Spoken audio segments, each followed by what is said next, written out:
Manual activations go a long way in our service. However, before we get there, we must first understand GSM versus CDMA network. GSM stands for Global System for Mobile Communications, while CDMA stands for Code Division Multiple Access.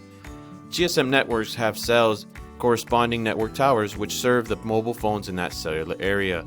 CDMA has only one physical channel and a special code for every device in the coverage network. Using this code, the signal of the device is multiplexed and the same physical channel is used to send the signal. GSM services include services such as Simple Mobile, Net10, and TracFone. CDMA services include Total Wireless, Page Plus, and TracFone as well. They both run on 3G, 4G LTE service. GSM is the most acceptable service, while CDMA is a less acceptable service. However, it has a higher frequency level.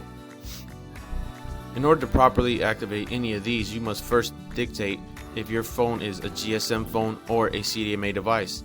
You can simply test this by checking compatibility checker on TFDAP. If you have any questions, please contact your admin administrator.